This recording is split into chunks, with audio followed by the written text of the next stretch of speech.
पीड़ितों ने न्याय न मिलने पर कहीं अपने भूमि पर आत्मदाह करने की बात। देवरिया जनपद के रामपुर कारखाना थाना क्षेत्र अंतर्गत बरेपुर मंगल राव ग्राम निवासी पीड़ित वृद्ध महिला महेश्वरी देवी की भूमि पर ग्राम के ही 2 व्यक्तियों द्वारा गलत ढंग से कब्जा कर लिया गया है। ऐसा आरोप पीड़ित वृद्ध महिला के दामाद प्रकाश चंद्र शर्मा व उनकी पुत्री कामिनी देवी ने लगाया है। इस बाबत उक्त लोगों ने बताया है कि हम लोग तकरीबन 5 वर्षों से न्याय के लिए भटक रहे हैं और जिलाधिकारी सहित तमाम अधिकारियों को शिकायती पत्र भेजकर न्याय की गुहार लगा चुके हैं, परंतु अभी तक हम लोगों को न्याय नहीं मिला। इसी क्रम में पीड़ितों ने यह भी बताया है कि रामपुर कारखाना थाने में हुए सुलहनामा को भी वह लोग नहीं मान रहे हैं, जिसको लेकर पीड़ितों ने अपनी भूमि पर आत्मदाह करने की बात कही है।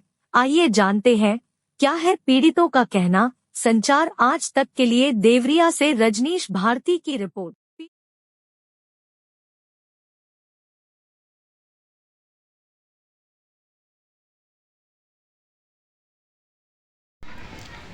बताएं, क्या नाम है आपका? मेरा नाम कामिनी देवी है जी। क्या दिक्कत हो गई? आप लोग यहाँ खड़े हैं क्या? दिक्कत ये हमारे माँ है, तो माँ के हमारे 2 भाई भी हैं हमारे, और दोनों जने आसाम रहते हैं।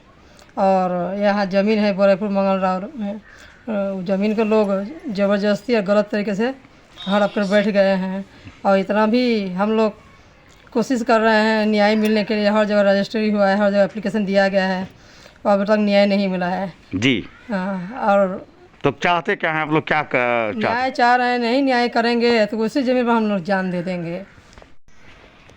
जी बताएं, क्या नाम है आपका? मेरा नाम प्रकाश शर्मा है सर। मैं बड़का गांव दुबे का रहने वाला हूं, जो भाटपार थाना के अंदर पड़ता है। जी बताएं, आप यहाँ अपने पूरे परिवार के साथ खड़े हैं, क्या समस्या, क्या दिक्कत है आपकी? समस्या हमारे सासू माता का है सर जी। हमारी सासू माता ग्राम बरेपुर मंगल राव की रहने वाली हैं, जो थाना रामपुर कारखाना के अंदर पड़ता है। और इनके 2 लड़के हैं जो असम में बचपन से ही रहते हैं, वहीं का जन्मक्रम है। इनको हिंदी भाषा की जानकारी नहीं है जी। तो समस्या क्या हो गई? समस्या यह है कि इनके दोनों लड़कों से और इनसे गलत तरीके से, गलत ढंग से इनके ही गांव के दयाशंकर लाल श्रीवास्तव 12 डिसमिल का करके इनका पूरा जगह ज़मीन ले लिए हैं। तो मतलब वो आप कहना चाहते हैं कि मतलब गलत तरीके से? जी सर जी। तो आपके पास कुछ साक्ष्य वगैरह उसका है? साक्ष्य है सर, साक्ष्य है।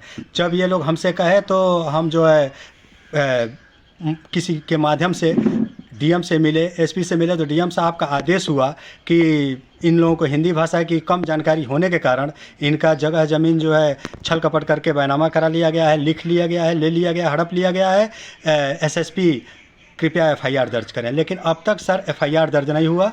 हम लोग कम से कम 50 रजिस्ट्री और 50 सारा प्रूफ है, 50 जगह दौड़े, 50 जगह धूपे, लेकिन कहीं से न्याय नहीं मिल तो पाया। कब से आप लोग दौड़ रहे हैं? कब से मामला आ रहा है ये चला? सर ये मामला जो 2018 से चला आ रहा है, लगभग 5 साल हो गया। 2018 से अभी तक आप लोग को न्याय नहीं मिला? न्याय नहीं मिला सर जी। गरीब ब्राह्मण महिला हैं, इनके बच्चे 250-300 की मजदूरी करते हैं जी। तो कितने लोग हैं जो वो जमीन आपका कब्जा किए हैं? तो दयाशंकर लाल श्रीवास्तव हैं, और दूसरा जो व्यक्ति है उसका नाम है फूलबदन निषाद जी। वो भूतपूर्व ग्राम प्रधान भी रह चुका है, और उस पर सीबीआई द्वारा भूमाफिया का, वो खनन विभाग में भूमाफिया का मतलब उस पर वो कार्रवाई भी हो चुकी है। और वो तो बहुत गलत किया। 30,000 रुपये में इनका लगभग 3 कट्ठा ज़मीन रोड टच बैना थी, बोला कि रेहन के नाम पे ले करके और अपनी बातों में उलझा करके, फंसा करके, अपने जाल में डाल करके और वो ज़मीन हड़प लिया। बाद में हम लोग गांव में गए। गांव में तो क्या उन्होंने जो वो ज़मीन है जो अभी आप किसी निषाद का नाम ले रहे थे, जी। तो क्या उनका जो है कि इनको मुआवजा धन वगैरह नहीं मिला? नहीं सर, नहीं सर, 1 पैसा नहीं। वही खाली 30,000 रुपया रेहन के नाम पे बस वो दिया है। तो कुछ इसके लिए आपने पंचायत वगैरह किसी अधिकारी से कहीं कुछ बात वगैरह की आपने? जी, पंचायती हुआ, हम लोग थाने पे भी गए, डीएम के पास गए, एसपी के पास गए। तो क्या हुआ वहाँ? तो उस गांव के कुछ मतलब संभ्रांत व्यक्तियों के सामने पंचायती हुआ, तो उसमें उसने स्वीकार किया कि हम जमीन छोड़ देंगे जी। तो फिर अब क्या दिक्कत आ रही है? उसके बाद हम लोग फिर रामपुर स्थानीय थाने पे भी गए। स्थानीय थाने पे भी रिपोर्ट में उसने स्वीकार किया कि मैं ज़मीन छोड़ दूंगा, मेरा जो रजिस्ट्री में स्टैंप का जो पैसा लगा हुआ है वो हमको वापस कर दिया जाएगा। लेकिन अब तक वो ज़मीन नहीं छोड़ा है, और मानने को तैयार नहीं है। यानी और कि धमकी देते रहता है। ये लोग थोड़ा सबल और दबंग किस्म के आदमी हैं। मान लीजिए कि प्रधान रह चुका है, इन लोगों का थोड़ा धमकी में क्या धमकी देते हैं आप धमकी लोग? में इनके लड़कों को मरवाने या फिर नुकसान पहुंचाने की धमकी देते रहते हैं सब। जी, यानी कि आप सीधा सीधा कहना चाहते हैं कि इन लोग के खिलाफ आपने जिलाधिकारी व पुलिस अधीक्षक देवरिया तक से जो है कि न्याय की गुहार लगाई है, लेकिन कोई कार्रवाई नहीं जी है। जी सर, एकदम हमारे पास कम से कम 50 रजिस्ट्री का जो वो आता है ना, रसीद आता है ना डाक विभाग का, वो 50 रजिस्ट्री का डाक विभाग का मेरे पास रसीद पड़ा हुआ है सर। तो चाहते अब तक कोई कार्रवाई चाहते क्या है आप लोग, चाहते क्या हैं? सर मान लीजिए कि न्याय चाहते हैं, बीजेपी का सरकार है और एक गरीब ब्राह्मण महिला का हत्या हो रहा है।